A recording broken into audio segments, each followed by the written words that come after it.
Welcome again to the HealthLeaders Exchange podcast. I'm Abby Mathis, Leadership Programs Coordinator here in Coral Gables at the Biltmore. Just a disclaimer, I don't know if you were out here, but we do have a band of parrots, actual parrots that come and fly by, and they kind of perch up here on the roof. So if you hear any chatter, it's just our bonus guest, the parrots of the Biltmore. Okay, I haven't seen them yet. Yes, keep an eye out. They're very beautiful, but they're quite noisy. So I just wanted to put a disclaimer out there. But why don't you introduce yourself and your health system? Sure. I'm Martha Fleischmann. I am the CFO at St. Luke's Hospital in Chesterfield, Missouri, which is a suburb of St. Louis. So happy to be here. Awesome. Great. So we're going to sit down today to talk about the workforce, kind of more specifically nursing, because it seems like something we just can't figure out and can't talk about enough. So we're trying to kind of with you guys talk through some of these issues that our executives are seeing across the board. So I'll kind of kick us off with this question and I'll kind of see where you're at. So the past 2 years, travel nurses have been a huge presence in systems across the U.S. Are you kind of stabilizing that at your health system? And if not, how are you utilizing them to the benefit? Because I know it's hard to bring in someone that hasn't been trained at your Correct. system, but you kind of need to staff the beds. Right, exactly. Yeah. So initially when the pandemic started, we were actually in a good spot with our staffing. Mm-hmm. And we did not have to use a lot of travelers, which was great. Yeah. But we started creating our own kind of an internal agency rate. Okay. Where we were able to offer a higher rate and to incentivize nurses to pick up extra shifts over and above their normal. And that worked for us for a while. It was cheaper than hiring travelers. Right. But it was more expensive than overtime. But we, like you said, had to fill the shifts. So that worked for us for a while. We were also able to fill some of those shifts with nurses from other hospitals in town, and that worked really well too.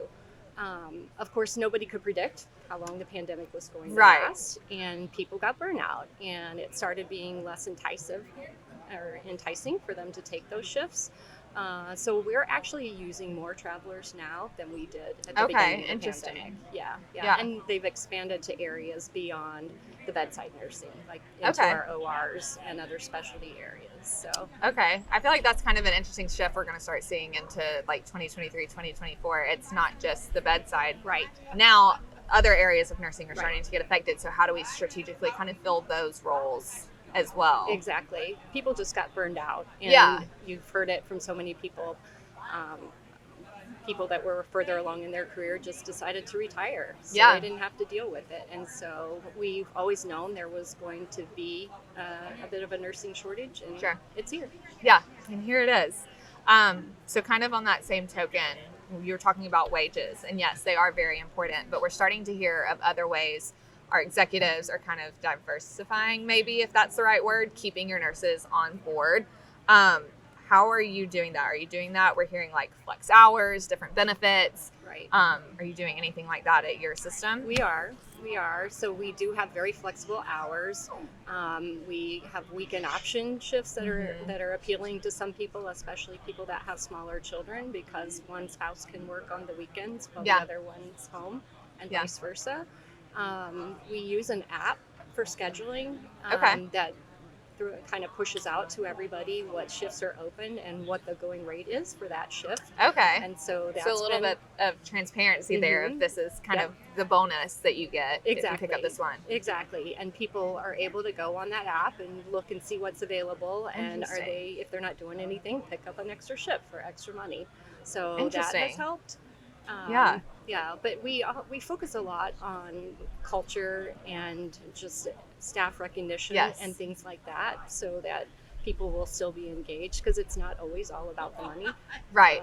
And we're actually hearing from several other of our executive communities, specifically our chief nursing officers, that like fixing the money, while yes, that's good, and the wages and things like that, but it's the culture that then gets them to maybe leave that traveling position and come to work for your health system full time. So I think that kind of, I don't want to use the word trend, but that trend kind of moving forward of kind of looking internally of things you can change that aren't just wages is going to be huge going into, especially this year, to kind of not get rid of travelers, but kind of lessen the need for them, I guess is a great way to put it. That would be the hope. Yes, definitely. Yes, we kind of pride ourselves on culture in our Yeah. organization, and it's very apparent when you even walk into our front doors. People comment about it all the time. Right. And so we really stress that a lot in the workplace. And Yes.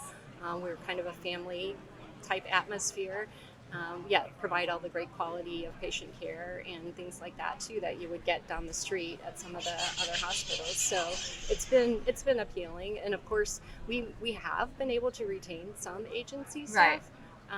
Would love to retain more. Yes, of course. definitely. Well, and it's that feeling of there's value added to your work when you feel like you're a part of something. They can go down to Walmart or CVS or Amazon and make somewhat the same wages, but feeling like you belong and that you have a purpose in your health system is great that you're able to provide that. Because I really think that comes down to the core of getting people to stay. Yes, I think so too. And the staffing shortages have expanded beyond nursing now. Yes, of course. Yes, of course. In areas like the medical assistants in the Yes. physician offices, I'm sure you're hearing that. Yeah. Housekeeping and dietary have been hit hard because you are competing with the fast food restaurants and other places. The beauty of it is we offer benefits. Often those places don't. Yes. But pretty much every area across the organization is seeing some kind of shortage. Yeah. Well, kind of speaking to that, outsourcing, we're hearing specifically in revenue cycle, which I know is its own thing. But it's kind of a tool in the tool belt. Are you outsourcing any? Are there just like certain areas you're outsourcing, or maybe looking at how to be more strategic about the staffing in combination with outsourcing in your health system? Is that a conversation? We are not doing much in the way of outsourcing right now. We have two hospitals. Our smaller hospital, we do outsource our dietary services. Okay. But we've expanded in the last year or so into outsourcing some of our revenue cycle. Sure. Not all of it by any means, Yes. just using it as a supplement to help us kind of get over the edge, if you will. Yeah. I could foresee maybe the need to do more of that in the future. Yeah. But right now we're not actively seeking to do that. Yeah. In any of the areas. Well, and it's hard too because that's also a big investment. It's huge. To kind of put down for something may or may not work. I mean, we hear from our revenue cycle leaders all the time that we thought this outsourcing tool was going to be fantastic. We were promised it was going to fix all of our problems, and we ended up putting in double time to try and fix then the outsourcing kind of problems that it created than if we would have just maybe hired a handful more people to kind of implement where we were lacking. Right. The trouble is finding those people. Yes. Yes, of course. Either one's not fantastic. But that's true. I have heard a lot of stories about people that have outsourced and been burned by that. So that's why we've been slow to kind of dip our toe in the water. And it makes sense. And it does. And we're cautiously optimistic that we can use that in a way to help us right now. Yeah. Definitely. So just kind of last question, any best practices you can share about optimizing your workforce? Is there something that's working for you? You mentioned the app.